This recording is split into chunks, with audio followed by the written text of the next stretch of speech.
Bien aujourd'hui en ce jeudi 27 avril et je vous souhaite la bienvenue à mon Facebook live en direct de Sainte-Thérèse, du Québec, du Canada.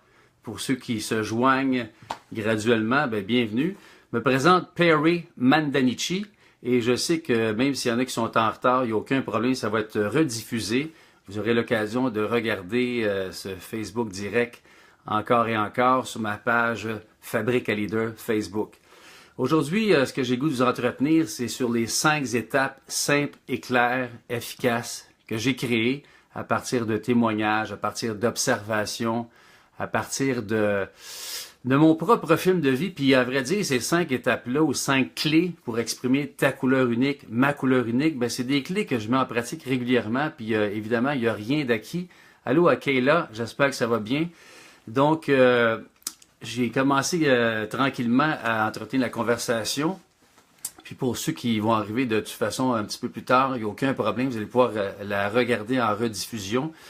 Pourquoi je commence dès maintenant? Parce que la vidéo est enregistrée et quand on la réécoute, il y a toujours un délai au départ. Donc je vais commencer dans l'action tout de suite.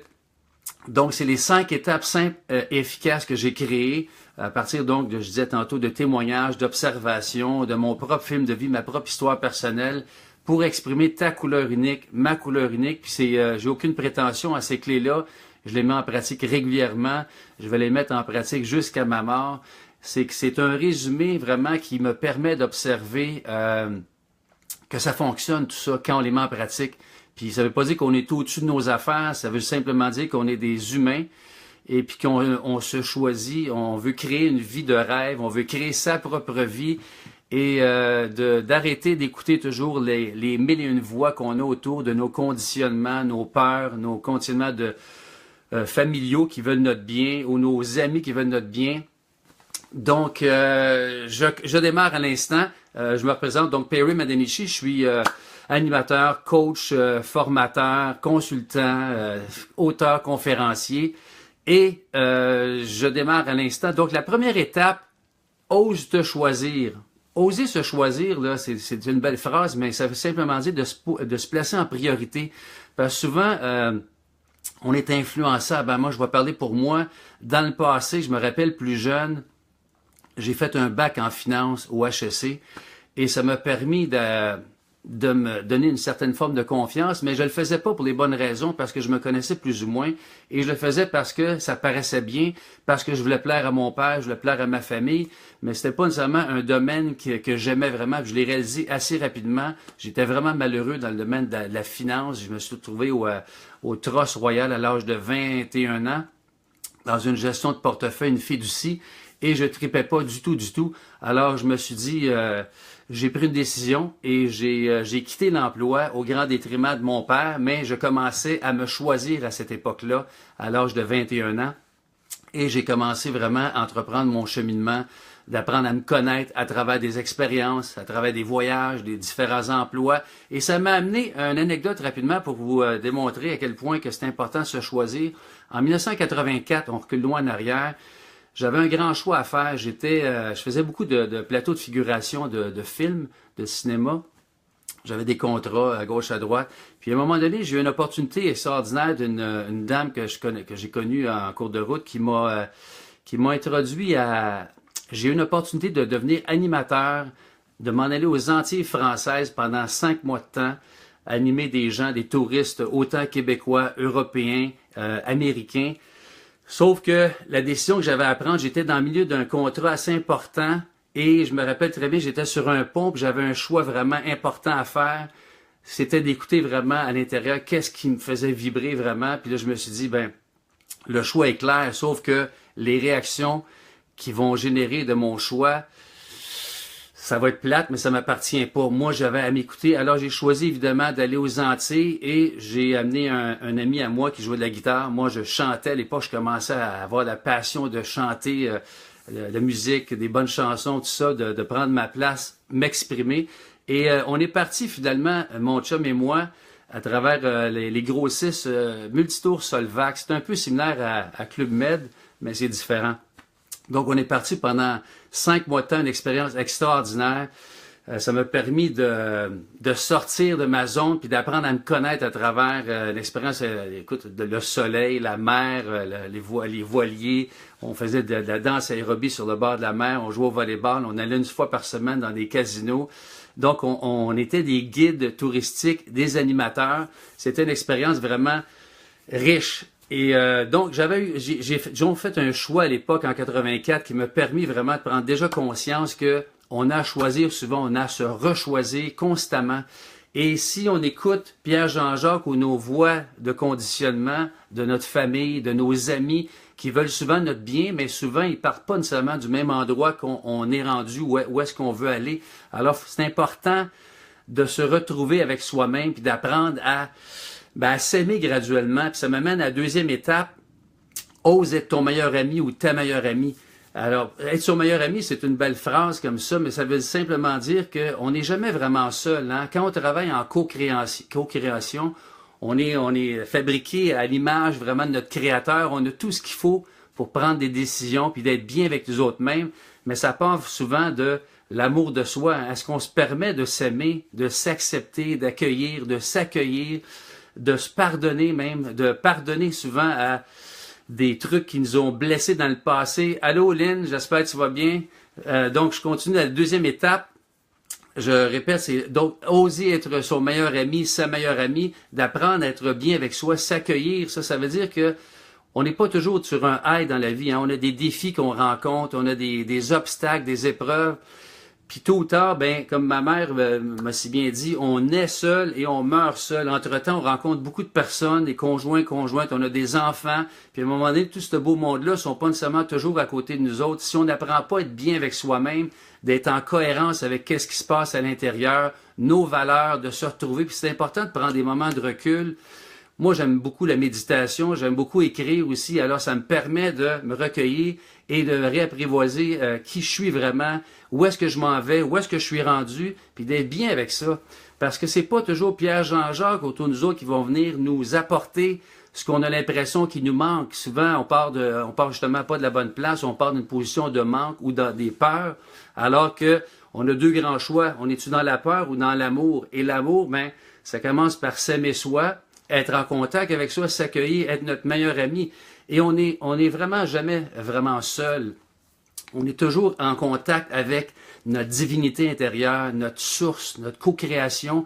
Alors tout ça, on a l'impression des fois on est tout seul, mais ça, c'est notre charmant mental qui nous fait croire que ça nous prend telle chose, il nous manque si, je serai pas à la hauteur, je vais me faire juger, critiquer. Mais lui, le mental, à un moment donné, il faut le mettre à off. Puis comment le mettre à off? Dans mon cas, en tout cas, c'est un outil que je pratique régulièrement. J'ai pas la prétention de dire que c'est préférable pour tous les gens, mais la méditation pour moi, la natation, me permet de slacker mon mental et de le ramener à off, puis de reprendre le gouvernail de ma vie et de reprendre vraiment la direction de où est-ce que je veux bien aller. Alors que si je pratique pas ces outils-là, c'est facile de retomber dans le mental qui dirige ma vie et j'ai l'impression que c'est lui qui prend le contrôle. Et à un moment donné, la ligne est très mince. On a l'impression que je me fais barouetter, je me fais charrier, mais c'est le mental qui m'amène ailleurs. Alors que lui, il faut que je le mette à off. Il devient mon serviteur parce que le mental a vraiment il a vraiment sa place, mais il faut l'utiliser vraiment à la place qui lui revient, c'est-à-dire comme serviteur, comme un bon serviteur qu'on dit, mettons, quand on a des choses pratico-pratiques à faire, de la comptabilité, faire du ménage dans une maison, on a besoin du mental, la structure, l'organisation, mais à la base, c'est pas lui qui doit gouverner notre vie. Donc, je suis rendu un petit peu loin, mais ose être ton meilleur ami, ta meilleure amie, c'est vraiment, vraiment important parce que c'est pas les autres qui vont venir combler ce qu'on n'a pas à l'intérieur ou ce qu'on a l'impression qu'on n'a pas à l'intérieur, mais on a tout ce qu'il faut, tout est déjà là. C'est juste de réapprivoiser, de réaccueillir la belle personne, la meilleure version que tu es. Et ça se fait régulièrement, qui m'amène à la troisième étape. Ose passer à l'action régulièrement. Et pourquoi je dis régulièrement? Parce que tout ce qu'on fait là, dans le développement personnel, le cheminement, c'est pas une pilule magique, c'est pas une recette miracle qui, en un instant, à un moment donné, on va avoir un miracle, puis tout va être placé sur un plateau d'argent. Non. Par contre, on a toujours le choix à chaque instant, chaque moment, chaque journée, chaque mois, chaque semaine, de se recréer et de créer la vie extraordinaire qu'on veut bien avoir ou se créer à partir de qui on est.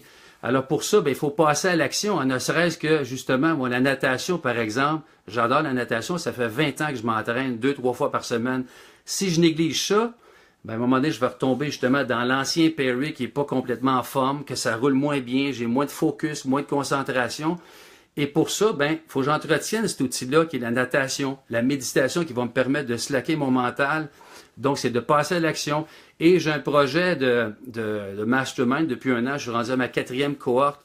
Eh bien, évidemment, c'est sûr que c'est le fun, c'est gratifiant, puis c'est valorisant d'avoir des groupes de personnes.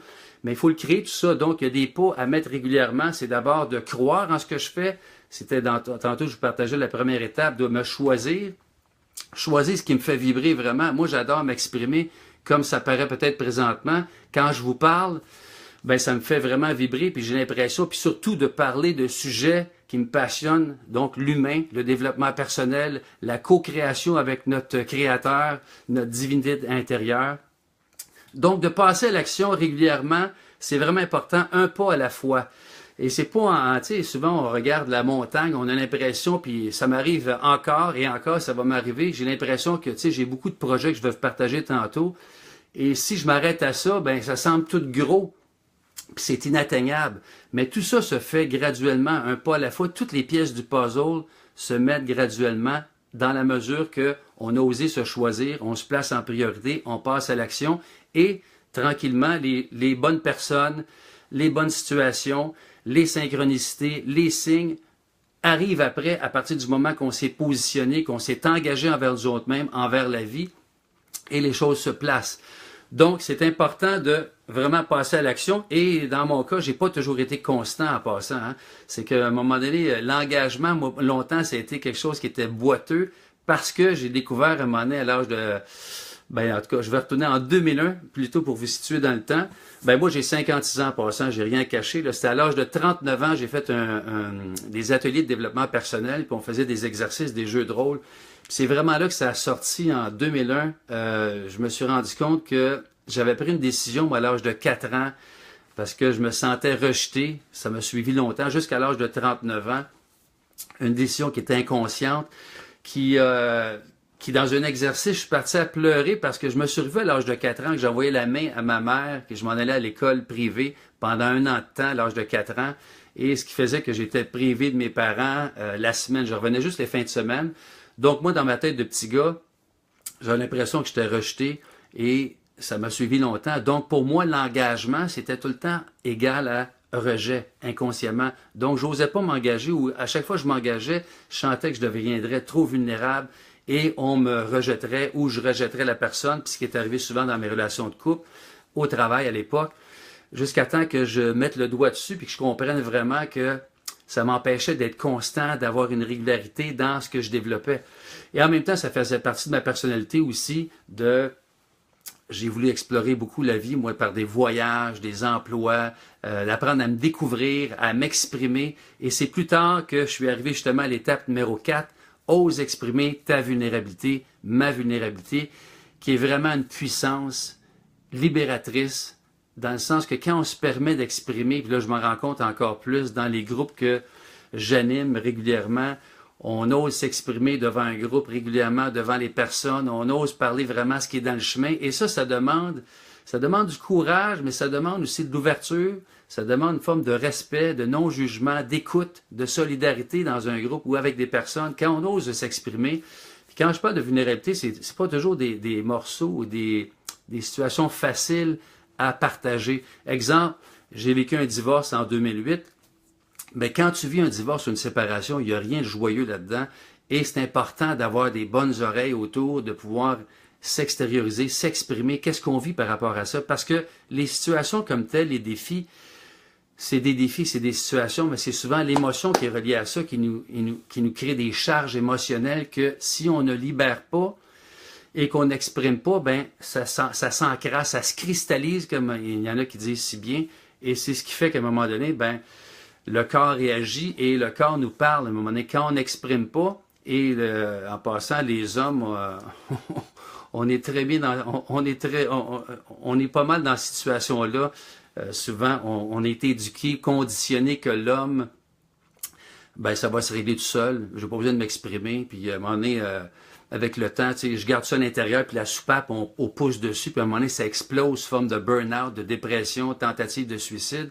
Mais c'est pas parce que ça arrive par hasard, c'est simplement parce que on s'est pas permis de s'exprimer avec des personnes ressources, avec des proches, mais des gens qui ont une bonne oreille, puis il y a de l'écoute, du respect, pour arriver justement à libérer le trop-plein.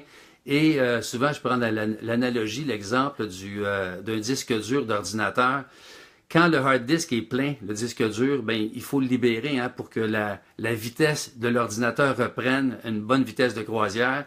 C'est important de libérer le trop-plein. Et c'est la même chose pour l'esprit humain. Quand on ne libère pas et on ne fait pas le ménage régulièrement, ben à un moment donné, on encrasse, puis on accumule, puis ce qui fait qu'à un moment donné, ben on est moins performant, on est moins inspiré, moins spontané, on est plus dans notre tête.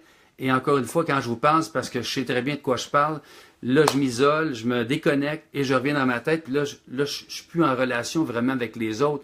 Je remonte dans ma tête parce que je veux me protéger. Mon mental, encore une fois, comme je partageais tantôt, me fait croire qu'il faut que je me protège pour rester dans une forme de survie. Alors, je m'isole et je me déconnecte. Donc, la vulnérabilité, et ça fait pas longtemps, je me suis libéré d'une faillite. J'ai vécu une faillite personnelle qui était quand même un gros morceau aussi. Et je l'ai partagé de plus en plus parce que je me suis dit, je vais être transparent, j'ai rien à cacher. Puis je viens d'un conditionnement, moi, de famille, que le paraître, l'orgueil, la compétition était vraiment prédominant. Donc, on partage pas ces choses-là, que tu as fait une faillite. On cache ça, puis les apparences, c'est important. Alors que moi, je me suis dit, non, je vais partager ça. Puis étrangement, j'en ai partagé dans des conférences. Puis j'ai demandé ouvertement aux gens dans la salle s'il y en avait qui avaient déjà vécu une faillite. Et il y en a quelques-uns qui ont osé lever la main, puis je leur ai dit, bravo, vous êtes courageux, parce que ça démontre que on n'est pas foncièrement la faillite, on n'est pas le divorce, on n'est pas les défis, le rejet, le deuil que j'ai vécu, l'intimidation. C'est simplement des défis, sauf que quand on les garde à l'intérieur, puis on devient prisonnier du défi, ça nous empêche de nous exprimer, puis d'être léger, puis d'être bien, avec une liberté d'action. Parce que foncièrement, est-ce que vous connaissez des humains autour de vous qui n'ont jamais vécu de défi? Impossible. Sauf qu'on est conditionné que avec les American Dream, là, tout devrait être toujours beau, puis reluisant, puis la famille parfaite, la maison, puis les voyages, tout ça. Oui, c'est le fun, mais c'est important de redevenir humain. Et aujourd'hui, plus que jamais, on a besoin d'humaniser nos conversations, de reconnecter avec l'authenticité, avec des gens vrais, des gens qui nous partagent qu'est-ce qu'ils vivent, sans tomber nécessairement dans la victimite de partager toujours de la lourdeur. Non, mais d'être capable de mettre des mots sur qu'est-ce qu'on vit, puis de les exprimer de façon à se libérer, puis de connecter, parce qu'étrangement, quand on partage ces choses-là, les personnes autour de soi, comme par magie, eux autres aussi finissent par s'ouvrir et dire, ben moi aussi j'ai vécu une faillite, moi aussi j'ai vécu un divorce, moi aussi j'ai vécu telle chose. Mais ça prend toujours une personne qui s'engage, qui se choisisse, qui ose s'exprimer, et ça génère après ça vraiment des bonnes conversations. Et d'ailleurs, je vous partage que j'ai suivi à un moment donné un cours de conférencier, et vous allez comprendre rapidement qu'un bon conférencier, c'est quelqu'un qui élève la température de la pièce d'une façon symbolique. C'est quand il est devant un public, c'est lui, la responsabilité, il revient d'élever les vibrations de la salle en partageant son histoire, ses trucs, etc. et vraiment de connecter avec son message. Et plus il fait ça, plus les gens dans la salle vont ressentir, et même les gens qui sont des fois résistants, ou les bras croisés, ou qui simulent ou qui ont peut-être pas l'air d'avoir de l'intérêt, vont finir par désamorcer. Et s'ils ne désamorcent pas, c'est pas grave, c'est simplement parce qu'ils veulent rester dans une résistance, mais la responsabilité du conférencier, de la personne en général, de chacun de nous, c'est à nous de créer notre vie, c'est à nous de créer vraiment de s'élever en vibration à partir du moment qu'on choisit. Si on ne fait pas ça, non seulement on ne crée pas la vie de nos rêves, on ne crée pas la meilleure version de nous, mais on redevient dans le mode attente. Et on attend que les circonstances se placent. On attend que les personnes autour de nous nous disent les bonnes paroles. On attend que notre conjointe nous fasse plaisir, que nos enfants... Oui, c'est sûr qu'on est des humains de temps en temps. C'est le fun de recevoir, puis évidemment, ça marche des deux côtés. mais notre responsabilité, c'est de contribuer à partir de quoi? Notre couleur, le cadeau qu'on porte, et de se responsabiliser, de se choisir, de se positionner et de créer vraiment régulièrement. Et plus on fait ça, plus on se rend compte que oui, bye bye Kayla, je comprends très bien l'heure de la sieste. Bon, oui, tu vas pouvoir le réécouter. Fait à la prochaine. Donc, c'est important de se choisir, de se positionner parce que notre plus grande responsabilité en tant qu'humain, on est des créateurs, à l'image de notre créateur. On est ici pour créer la vie qu'on veut, qu'on souhaite, qu'on est foncièrement, mais il n'y a personne au monde qui va nous mettre ça dans la bouche et dire, voici, tout s'ouvre. C'est à nous que revient la responsabilité. Et ça demande au départ un acte de courage, un acte de se choisir, mais il vient tôt ou tard des circonstances, des moments qu'on se dit, coudonc, je suis pas venu sur la planète pour me faire chier en guillemets, puis faire ce que les autres voudraient bien que je fasse, pour être dans un emploi qui me convient pas, pour être dans une situation de couple qui me convient pas. C'est sûr qu'on ne vivra pas tout ça d'un dixaine puis dire, ben, je vais tout lâcher ça. Non, il va y avoir une transition qui va s'effectuer, mais se rechoisir, c'est vraiment important. C'est la seule façon qu'on va pouvoir être heureux, qu'on va pouvoir rayonner, qu'on va pouvoir retrouver vraiment la joie de vivre et d'être libre. Et ça m'amène à la cinquième étape. Cinquième étape, oser se reconnaître, être en gratitude. Si je me dis pas le matin, moi, dans le miroir, je me regarde régulièrement, Perry, je t'aime, Perry, je suis fier de toi, Perry, ce que tu accomplis, et je suis pas toujours là, hein, évidemment, je suis un humain, mais je le fais régulièrement pour apprendre à être bien que moi-même, parce que si je suis pas bien que moi-même, là, c'est même pas mes enfants, c'est même pas mon conjoint, ma conjointe, c'est même pas mon patron, c'est pas mes collègues. Moi, foncièrement, si je suis pas fier de ce que je fais, puis je suis pas en reconnaissance pour moi-même, c'est pas les autres qui vont m'apporter ça parce que j'ai été dans cette situation-là, que les gens pouvaient me complimenter, pouvaient me donner beaucoup de louanges, mais moi, j'y croyais pas, fait que je rejetais ça. Fait que j'étais même pas en mesure d'être capable de recevoir ce que la vie ou ce que Dieu, peu importe ce que la vie voulait me donner. Et aujourd'hui, je m'ouvre de plus en plus à ça parce que si je suis pas dans cet espace-là d'être en reconnaissance, être en gratitude pour moi-même, ben, il n'y a rien au monde, même des plus beaux cadeaux, les plus beaux... c'est pas ça qui va faire que ça va me rendre heureux. Donc, il faut que je reprenne contact avec qui je suis, me choisir, être mon meilleur ami, m'exprimer, oser faire des pas régulièrement et être en gratitude, me reconnaître, pour être en mesure encore plus de reconnaître les autres. C'est une façon, en tout cas, que je pratique régulièrement, qui fonctionne. Et aujourd'hui, merci à tous d'être là, parce que je suis dans le privilège de pouvoir m'exprimer devant des personnes. Et même si vous n'êtes pas là présentement, vous allez pouvoir le revoir en rediffusion. C'est fantastique. Avec Facebook en direct, c'est la magie d'aujourd'hui. Ça m'amène maintenant à partir des 5 étapes. Si vous avez des questions, vous pouvez les mettre au bas. Ça va me faire plaisir d'y répondre en ce moment ou plus tard. Et ça m'amène que tout ça, ces 5 étapes-là, j'ai pris conscience des créer à partir justement des groupes Mastermind que j'ai créés l'année dernière. Je suis rendu à ma 4e cohorte. J'ai pu constater que il y a vraiment une pierre angulaire. Hein? Les humains, m'incluant, on a toujours besoin de converser, de s'exprimer dans un groupe, un sentiment d'appartenance, des gens avec qui on se sent bien pour élever la conversation régulièrement, pour arriver à bien connecter avec soi-même, bien connecter avec les autres, apprendre à se connaître. Et plus on fait ça, tu sais, un match de... excusez-moi. Je vais prendre une gorgée d'eau. Ouais. Un mastermind, c'est un groupe de personnes. C'est simplement, c'est Napoléon Hill qui avait créé ça dans les années 50, dans le siècle dernier. La puissance d'un cerveau collectif. À l'époque, c'était des hommes d'affaires qui se réunissaient pour avoir développé toujours des trucs, des stratégies. Et c'est prouvé psychologiquement ou spirituellement que quand on est dans un groupe, il y a une magie qui s'installe, on se permet de parler et on arrive toujours dans un autre niveau de conversation parce qu'une âme toute seule versus une âme en groupe, ça a beaucoup plus de puissance. Je vais vous donner l'exemple. Tu sais, quand il y a des poissons qui s'en vont dans l'eau, un banc de poissons comme on appelle, ils s'en vont tous à la même direction puis à une vitesse folle. Même chose pour des oiseaux, des vols d'oiseaux. À un moment donné, ils s'en vont tous ensemble. Tu as l'impression qu'ils sont vraiment connectés, puis pourtant ils ne se parlent pas. C'est un peu le même phénomène qui se présente pour les humains. On est tous en groupe et quand on discute ensemble, ça fait émerger une idée à l'autre, ainsi de suite, et ça amène la conversation toujours à un autre niveau, alors que quand on est one-on-one ou seul, on n'a pas cette même force ou puissance-là. C'est ce qui fait que ça amène beaucoup de nouvelles idées, de nouvelles façons de voir. Et en même temps, dans nos groupes, c'est qu'on partage devant les autres debout. Donc, la personne se lève debout et s'adresse aux autres dans un climat d'écoute. Et c'est ce qui permet de sortir de notre zone parce que c'est prouvé, hein, quand on parle debout devant des gens ou dans conférence, on n'est pas à la même place que quand on est assis ou passif. Là, c'est plus facile de descendre, puis c'est là qu'on connecte vraiment avec nos émotions, avec le côté viscéral. Et récemment, je me sens fébrile parce que je suis en train de tout repositionner mon entreprise qui, depuis 2 ans, est sous l'appellation du nom de Fabrique à Leader, qui va demeurer. Mais Fabrique à Leader va vraiment s'adresser aux entreprises. Je suis en train de créer un nouveau nom qui va s'appeler l'Éveil des leaders, qui, sans le savoir, depuis 1 an, j'ai développé les groupes, les aventures Mastermind, qui vont faire partie de l'Éveil des leaders.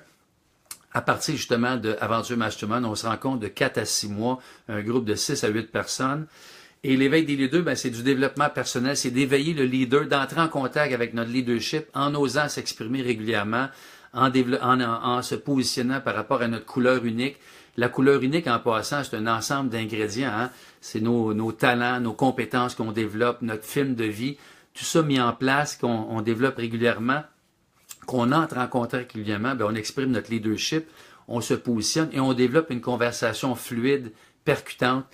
Parce qu'aujourd'hui, si je m'exprime comme ça, en toute humilité, c'est parce que j'ai pratiqué, parce que foncièrement, j'étais un gars qui est timide, qui était réservé, qui était plus introverti, mais j'ai toujours été interpellé et drivé, comme on dit, par de m'exprimer en public. Et c'est ce que j'ai fait pendant une 20aine d'années dans le rôle d'animateur DJ devant des publics de 50 à des milliers de personnes, dans le plaisir et la passion de la musique, encore une fois, et de m'exprimer devant un groupe. Et c'est pour ça que j'ai créé des ateliers, des aventures Mastermind. On est en groupe et c'est fantastique parce que il y a une magie qui s'installe et une régularité que je crois beaucoup. On se rencontre sur une base de 4 à 6 mois à toutes les 2 semaines, ce qui fait que ça génère des conversations toujours à un autre niveau et on apprend, on reprend contact avec notre puissance, avec qui on est devant un groupe. Et il n'y a pas de no bullshit, comme on dit, hein? On réinvente pas la roue, mais en même temps, quand on est avec d'autres personnes, ben on est moins porté à se faire accroire des choses que quand on est seul à la maison à lire un livre ou plus dans notre tête, c'est très bien. Mais quand tu reviens dans le monde, entrer en relation avec les autres, ben là, tu peux vraiment voir, tu peux créer un impact auprès des gens parce que tu te permets de t'exprimer, exprimer ton message, le cadeau que tu portes, ta couleur. Donc, c'est les masterminds. Donc, c'est l'éveil des leaders qui va être consacré au grand public, hommes et femmes, dans le développement personnel. Éventuellement, ça va devenir professionnel aussi, mais c'est d'abord et avant tout pour se réapproprier notre couleur unique, notre message, le cadeau qu'on porte, puis développer une conversation puissante, percutante et fluide, en toute authenticité, évidemment, et vulnérabilité. Le deuxième créneau de mon nouveau, de ma nouvelle pas orientation, mais mon alignement, si on veut, parce que tout ça, ça va être mon site web, va être perrymandanichi.com. La deuxième étape, ça va être la Fabrique à Leader qui existe déjà, mais qui va s'axer vraiment vers les entreprises. Et ça va être du développement personnel et professionnel sous forme de team building, d'aventure mastermind ciblées et appropriées pour les entreprises. Donc, des formations qu'on va se rencontrer aux 2-3 semaines avec des équipes dans les entreprises pour développer une communication optimale, regarder les défis, les irritants qu'ils vivent régulièrement et pour justement éviter l'absentéisme, les pertes de motivation, les conflits de travail entre employés avec la haute direction, etc. On est toujours des humains hein, partout. C'est toujours souvent la communication qui peut être défaillante et ça passe souvent dans une écoute active, la façon qu'on s'exprime, est-ce qu'on prend soin de soi, de l'autre personne, etc. Tout ça d'exercices que j'ai créés dans l'aventure Mastermind qui vont servir aussi aux entreprises Fabrique à Leader. Et le troisième volet de Fabrique à Leader, ça va être de la consultation, du mentorat pour des dirigeants, des leaders d'entreprises pour pouvoir les suivre d'une façon régulière pour arriver justement qu'ils génèrent des résultats. Mais avant de parler de résultats, on revient toujours à la base. Hein, c'est l'humain en arrière du dirigeant, l'humain en arrière des joueurs dans l'entreprise, des employés, des cadres, des dirigeants. C'est toujours des humains hein, qu'on s'adresse. On n'est pas des machines. Et moi, je crois foncièrement, l'humain est extraordinaire. On a une machine extraordinaire. On a un potentiel, mais il faut vraiment revenir à humaniser nos conversations. être authentique dans la vulnérabilité, puis être vraiment des bons joueurs, parce que même quand on regarde des équipes sportives, sont rarement toujours sur un high. À un moment donné, ils peuvent avoir 20 victoires consécutives, puis à un moment donné, ben, ils ont, comme on dit, un slump, une léthargie, ils redescendent, et éventuellement, ils vont reprendre le power. Donc, c'est important d'avoir des fois une forme d'accompagnement pour maintenir ces up and down-là, les hauts et les bas de la vie, qui sont normaux en passant, mais c'est important que quand on est dans des étapes, comme dirait si bien un de mes amis, en contraction versus l'expansion, ben c'est important de se recueillir, puis de se réapprivoiser, puis de prendre le temps d'écrire, de méditer, puis de regarder où est-ce que j'en suis, quel progrès j'ai accompli, me réapproprier mes forces, mes talents, mes compétences pour tranquillement regagner ma confiance et remonter. C'est important donc de prendre contact avec ça. Puis souvent, bien, quand on est tout seul, puis on n'est pas nécessairement à l'affût de notre meilleur ami, puis de se rechoisir, bien, on peut avoir l'impression de retomber comme victime, puis dire pourquoi ça m'arrive. C'est très normal. Ça fait partie d'un processus. Hein. On n'est jamais sur un high constamment. Donc, c'est vraiment Fabrique à leader, c'est le deuxième niveau. Et la troisième direction que j'entreprends sur perrymananichi.com va être leader d'excellence qui va diriger vers des entrepreneurs qui développent, qui ont déjà une business, qui ont déjà une entreprise dans le développement personnel, professionnel depuis plusieurs années ou depuis peu, et qui veulent toujours maintenir un niveau de conversation optimal avec des trucs, des astuces, des experts que je vais inviter. Donc, ça va être une aventure mastermind ciblée pour des entrepreneurs à succès et des entrepreneurs vraiment qui sont à temps plein dans leur en tant qu'entrepreneurs. Donc, ça serait la troisième. Et je vais offrir aussi de la consultation, du mentorat pour des entrepreneurs qui vont être intéressés à justement se faire encadrer régulièrement parce qu'on est encore une fois toujours des humains et en arrière des beaux produits, des beaux services, des belles entreprises ou organisations qu'on crée, c'est des humains qui sont en arrière de ça. Puis un humain, ben, vit des émotions. Un humain vit des hauts et des bas, vit des défis, vit des obstacles, des épreuves.